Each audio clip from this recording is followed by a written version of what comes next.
Pourrais t'habiller tous les jours en Majestic Filature. Si j'avais confiance, oui. Bonjour Pascal, on est ravis de t'accueillir aujourd'hui pour l'entrevue Majestic Filature. Est-ce que tu pourrais te présenter en quelques mots? On se définit par ce qu'on est, alors je dirais acteur, auteur, réalisateur. Quel est le look qui a marqué ton enfance? Sinatra, c'est toujours ces espèces de petites cravates parfaitement mises avec une petite chemise blanche. Bah oui, le look smoking, le look 50, c'était... je trouvais ça d'une classe folle et c'est indémodable. Et même quand on fait un film au cinéma et quand on a la chance de jouer parfois ces époques-là, il y avait toujours une élégance, une tenue, il y avait un choix des étoffes et tout ça.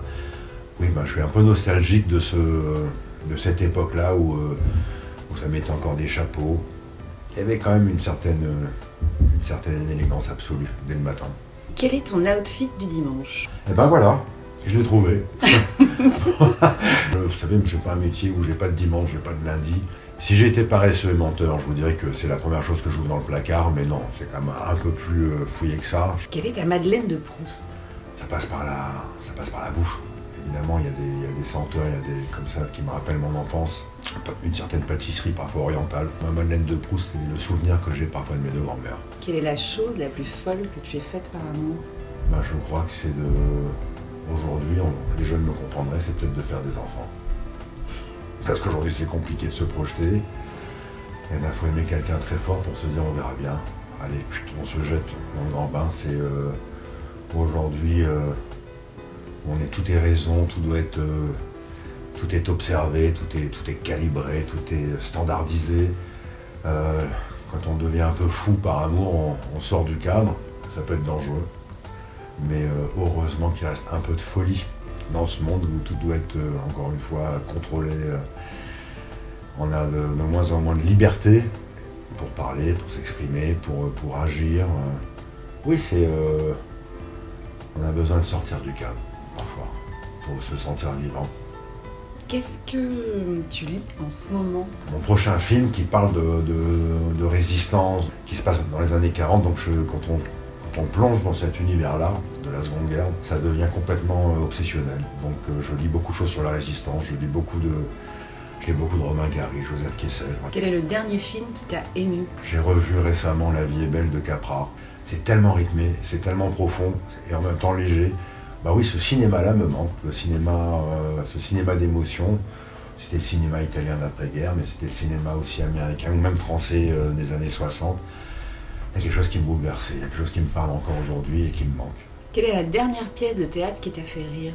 Il y avait une pièce que j'avais vue avec ma copine, Anne Charrier, qui s'appelait Berlin, qui était très drôle.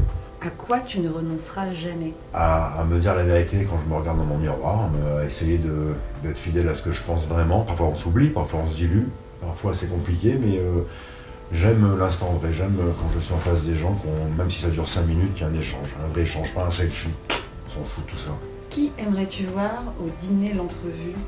Il y en a que j'ai rencontré, évidemment c'est toujours très décevant les rencontres, parce qu'on se fait une montagne, mais là, je me rappelle une fois où j'ai rencontré Robert Badinter, qui avec Simone Veil était dans mon panthéon des gens que je respectais le plus et que j'admirais. Et je vais raconter ma rencontre avec Badinter, c'est assez drôle. On devait être jurés tous les deux d'un festival qui s'appelait Justice et Cinéma. Vous savez, on cherche des thèmes de festival un peu partout, donc Justice et Cinéma. Juste un peu avant, on m'avait approché pour gastronomie et cinéma, c'est pas pareil. Justice et cinéma, je vais le faire avec Badinter, et je vais voir Monsieur Badinter, et je lui dis, je suis très content, et je tartine pendant 10 minutes d'être à vos côtés, c'est un honneur, je suis impressionné d'être à côté de vous, et je lui parle, c'est rare, j'ai jamais fait ça de ma vie. Et je lui dis à quel point, voilà, ses travaux, sa réflexion m'a guidé, m'a orienté, il m'écoute parler, et à la fin, il me fait bien. Mais tout ça ne me dit pas où est passé mon impair. Donc je me suis pris un vent olympique quand même. Et c'est pas grave. Parce que je me dis ce jour-là, je pense qu'il n'entendait pas tout bien. Finalement, je comprends ce qu'il a traversé maintenant. Et c'est pas grave. Quand on rencontre ces grands qui ont fait notre histoire, notre République, il faut savoir se faire tout petit, les regarder, les observer. Parfois échanger 2 secondes, mais peu importe. Qui m'ait mis un vent, j'ai un respect éternel pour lui, son combat. Tellement. Il nous manque aujourd'hui.